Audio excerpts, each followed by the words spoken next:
경제 뉴스 보다 보면 연준 금리 인하 그리고 인플레이션 같은 단어가 자주 보입니다. 하지만 이런 용어는 다소 낯설고 어렵게 느껴질 수 있는데요. 오늘은 크리스토퍼 월러 연준 이사의 발언과 그 의미를 생활 속 예시와 함께 재밌게 풀어보겠습니다. 천만 투자자를 위한 글로벌 금융거래소 벤티지 마켓. 여러분 안녕하세요. 글로벌 투자자를 위한 벤티지 위클리 브리핑 조승현입니다. 오늘은 벤티지 TV 구독자님들을 위한 특별 프로모션 소식으로 영상을 시작해 볼 텐데요. 암호화폐 거래량 10만 달러마다 행운의 추첨 티켓 한 장을 드리고 추첨을 통해 최대 1,000달러의 현금 보상을 받을 수 있는 프로모션을 준비했습니다. 자세한 내용은 영상 후반부에 소개해 드릴 테니까요. 영상 끝까지 시청해 주세요. 그럼 구독과 좋아요 한 번씩 눌러주시고 본격적으로 시작하겠습니다. 그럼 내용에 들어가기에 앞서서 한 줄로 메인 이슈를 요약해 볼게요. 크리스토퍼 월러 이사는 7월 연준 회의에서 금리 인하 가능성을 언급하면서 관세로 인한 일시적 물가 상승에 연준 정책이 흔들리지 않아야 한다라고 강조했습니다. 오늘은 이 이슈에 대해서 중요 단어들의 개념부터 현재 세계 경제 상황까지 함께 풀어보겠습니다. 그럼 먼저 금리부터 시작해 볼까요? 자, 그럼 금리란 무엇일까요? 금리는 돈을 빌리거나 예금할 때 적용되는 이자의 비율입니다. 연준이 결정하는 금리는 미국 전체 금융시장의 기준이 되며 대출이자, 예금이자, 주식과 부동산 시장에도 큰 영향을 줍니다.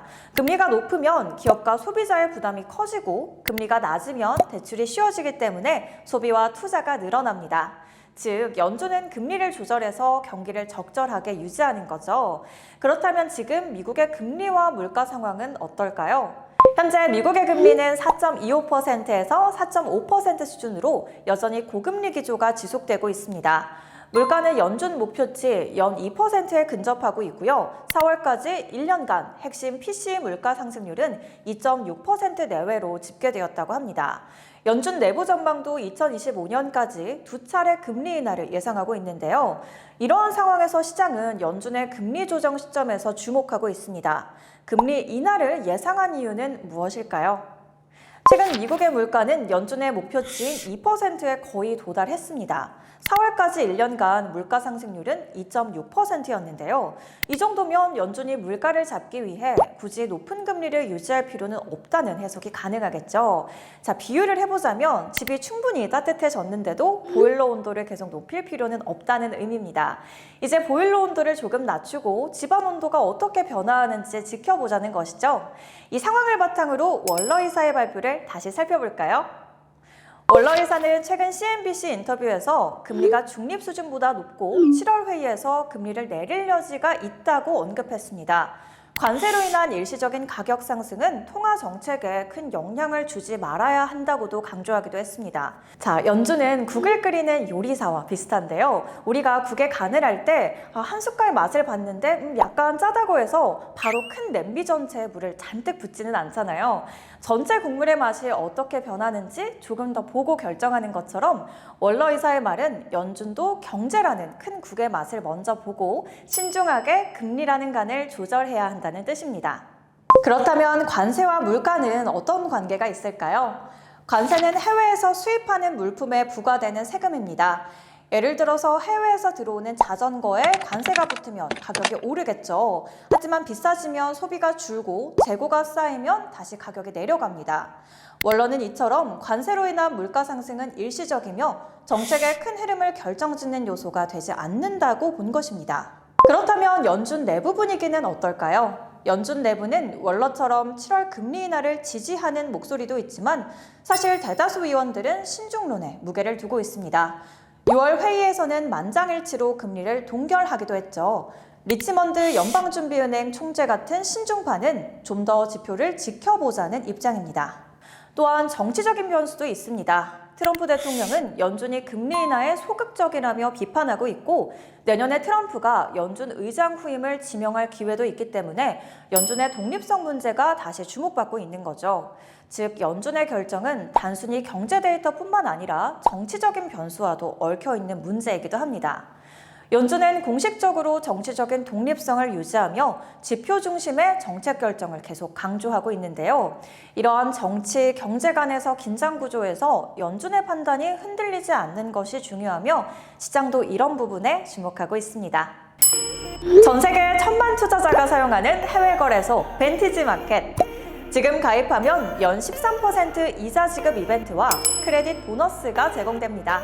유튜브 프로필 설명칸에 있는 벤티지 마켓 등록하기를 통해 단 10초 만에 가입하세요.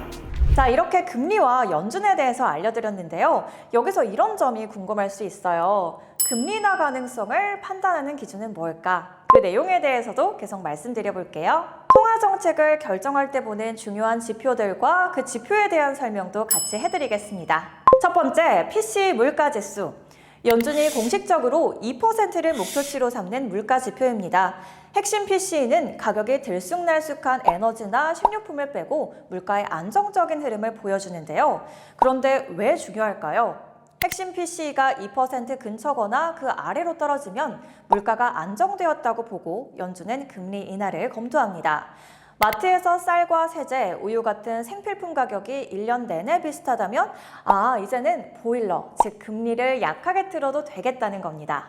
금리 인하 효과는 보일러 온도를 낮추듯 금리를 내리면 대출 이자도 함께 내려가서 소비자의 부담이 줄고 기업들도 자금을 빌리기가 쉬워져서 경기 활동이 살아납니다. 두 번째, CPI 소비자 물가지수. 시장이 가장 먼저 반응하는 물가 지표입니다. 지금 연준은 PCE를 더 중시하지만 CPI도 중요한 참고 자료로 봅니다. 왜 중요할까요? CPI가 둔화되면 시장은 연준의 금리 인하 가능성을 기대합니다. 교통비, 외식비, 전기요금 같은 체감 물가가 더 이상 오르지 않으면 이제 돈의 흐름을 막을 필요가 없다라며 금리를 내릴 준비를 할 수 있습니다. 금리 인하 효과는 대출 이자가 내려서 집을 사려는 사람, 사업 자금을 빌리려는 사람에게 숨통이 트입니다. 주식과 부동산 시장도 활력을 되찾을 수 있고요. 세 번째, 비농업 고용보고서. 미국의 일자리 증가와 실업률을 보여주는 지표입니다. 그렇다면 왜 중요할까요?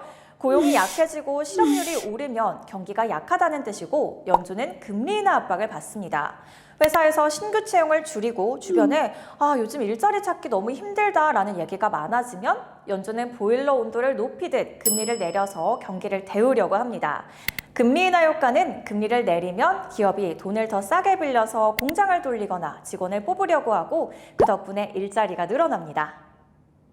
네 번째, GDP 성장률. 경제의 성장 속도를 보여주는 지표입니다.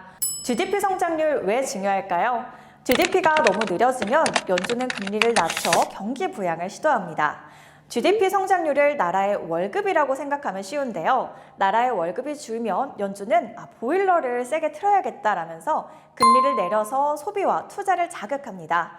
금리 인하 효과는 소비가 늘고 기업이 더 쉽게 돈을 빌려서 사업을 확장하면서 나라의 월급, 즉 경제 성장이 다시 올라갑니다. 다섯 번째, ISM 제조업, 비제조업 지수. 기업들의 경기 체감을 보여주는 지수입니다. 지수가 50 미만이면 경기 위축 신호입니다. 그렇다면 왜 중요할까요? 기업 심리가 위축되면 연준은 금리 인하 필요성을 논의합니다. 카페 사장님, 공장장, IT 회사 대표가 요즘 장사 너무 어렵다라는 얘기가 많으면 ISM 지수는 50 밑으로 떨어집니다. 연준은 이럴 땐 보일러 온도를 높여서, 즉 금리를 내려서 경제를 살리자고 합니다. 이렇게 금리 인하 효과는 기업들이 낮은 이자율로 자금을 조달해서 장비를 사고 직원을 뽑는 등 활발한 경제 활동을 하게 됩니다. 소비도 늘어나서 경제가 다시 힘을 내게 되는 거죠. 이처럼 연준은 경제 지표들이 경제가 식고 있다라는 신호를 주면 금리를 내려서 돈의 흐름을 원활하게 하고 경기를 살리려고 합니다. 그러니 우리 투자자분들이라면 이 지표들을 주목해야겠죠? 그렇다면 금리 인하는 우리 투자자에게는 어떤 의미일까요? 첫 번째, 대출 이자 부담 완화. 금리가 내려가면 주택담보대출, 학자금 대출, 신용대출 이자율이 낮아져서 부담이 줄어 경제에 활력이 됩니다. 두 번째, 주식, 부동산 시장 긍정적인 영향. 금리 인하는 투자 심리를 개선시켜서 주식과 부동산, 채권 가격에 긍정적인 영향을 줄 수 있습니다. 세 번째, 주의할 점도 있습니다. 바로 단기 과열 가능성인데요. 시장의 기대가 너무 앞서서 반영되면 단기적으로 과열될 수 있습니다. 그래서 데이터와 흐름을 꾸준히 지켜보는 습관이 필요합니다. 크리스토퍼 월러 이사는 7월 금리 인하 가능성을 언급하면서 시장에 새로운 기대를 줬습니다. 월러 의사는 관세에 따른 일시적 물가 상승에는 연준의 정책이 휘둘리지 말아야 하며 경제 데이터와 물가 흐름을 보고 신중하고 점진적으로 대응해야 한다고 강조했습니다. 다만 연준 내부 이견, 정치적인 변수, 글로벌 지정학적 리스크 등 여러 변수가 얽혀있기 때문에 금리 결정은 여전히 유동적일 것으로 보입니다. 여러분, 오늘 영상 어떠셨나요? 초보 투자자에게 제가 작은 팁을 드려보자면 연준 회의 일정과 주요 경제지표 발표일을 꼼꼼하게 메모하고 챙겨보시는 걸 추천드립니다. 또 금리 결정 뉴스는 대출과 투자 계획에도 직접적인 영향을 줄 수 있으니까요. 주의 깊게 살펴봐야겠습니다. 여러분, 단기 뉴스에 너무 흔들리기보다 장기적인 흐름과 데이터 중심으로 판단하는 습관을 들이시라는 말과 함께 오늘 영상 마무리하겠습니다. 그리고 지금 벤티지TV 구독자님들을 위한 특별 프로모션 썸머 럭키드로우를 진행하고 있습니다. 방법은 너무 간단한데요. 벤티지 코리아에 로그인한 후에 암호화폐를 거래하면 된다고 합니다.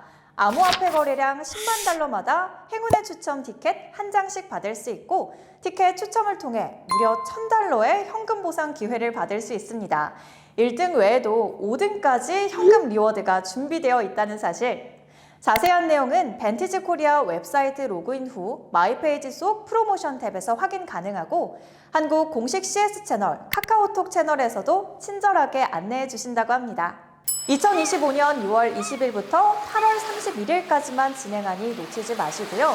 가입하신 후 13% 이자 이벤트와 보너스 크레딧 프로모션도 잊지 말고 꼭 챙겨가시기 바랍니다. 단 10초 만에 가입할 수 있는 링크와 공식 카카오톡 채널은 유튜브 하단 본문과 고정 댓글 그리고 채널 설명칸에서 확인하실 수 있습니다. 구독자분들의 많은 참여 부탁드리고 내용이 유익하셨다면 구독과 좋아요 눌러주시고 주변에 많은 공유 부탁드립니다.